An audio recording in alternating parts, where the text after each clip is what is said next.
Okay, I wanted to make a quick video. I've got a 2011 Mini Cooper that came in from another shop where they complaint was the headlights and turn signals and some tail lights, brake lights, miscellaneous. Some are working, some aren't. The other shop tested the bulbs and said the bulbs are good, and they didn't want to mess with the electrical, so they sent it over to me.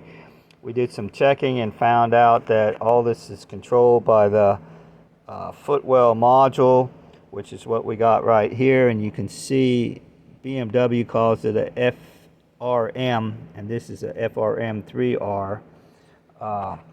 And so we tested the powers and grounds coming to it, and we also tested the fuses in the fuse box. And you can see it looks like there's some corrosion here. I've already taken the cover apart, and you can see the corrosion here and all the green in the pins. So that is definitely why this board is not working. But what's interesting, the customer has chosen to get a new one from BMW instead of putting a used one in.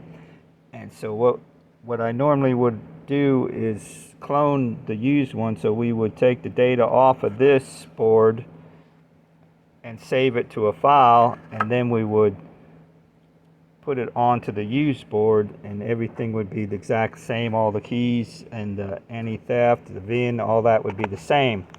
So we're doing a similar thing. This is the new board over here, and what we will do is we already pulled all the information. I've already done the job, but we pulled the original files off of this module and saved them onto the hard drive. And then I took the new module right directly from BMW, and I pulled all the information off of it, and I saved it under different file names as Virgin. So this is the files that you would get on the module when it comes brand new from BMW.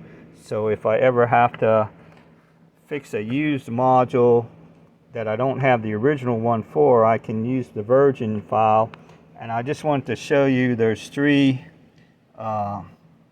memory. There's the D flash, the EE flash, and the P flash. And so once you hook up,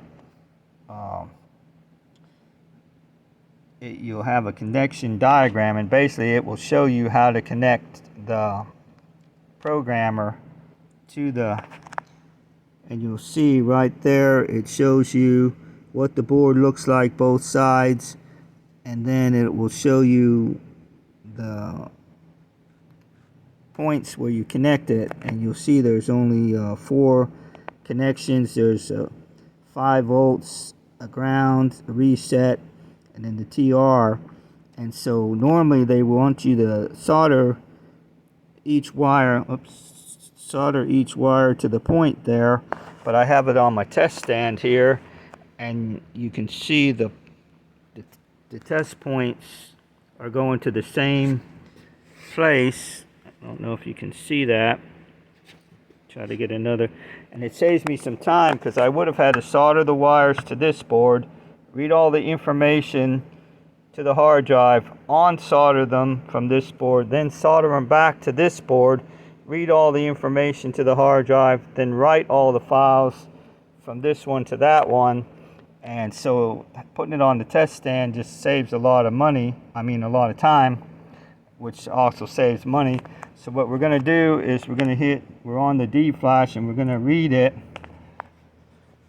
And just to show you, each step is pretty much the same. We'll read the D flash, we read and save it, and then we read the EE and save it, and then read the P flash and save it, and then you also write it back. And so I have it set to verify, so it's going to read the info twice. See, there it goes to read it a second time, and it'll compare both readings, and if they both match, then it knows it's a good read and there's nothing corrupted. And so there's the data that's in the D flash. So you would hit save over here, which I've already saved it, and it'll come up and ask you what you want to save it as, and you can save it for whatever you want, which I've already done it. And so then you would go back the same thing, and you'd read the EE, and it will do the same thing.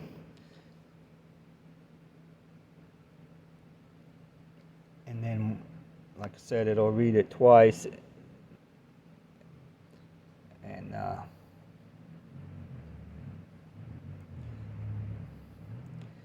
this, by me taking the data off the old one, even though, and there's all the data on the EE, and by taking all this data off this, even though the module does communicate, but it's not working, all the functions aren't working, it saves me from, if I put this new module in the car the way I got it from BMW, I'd still have to program everything with their software, where I'm taking it already off of this board and cloning it onto that board.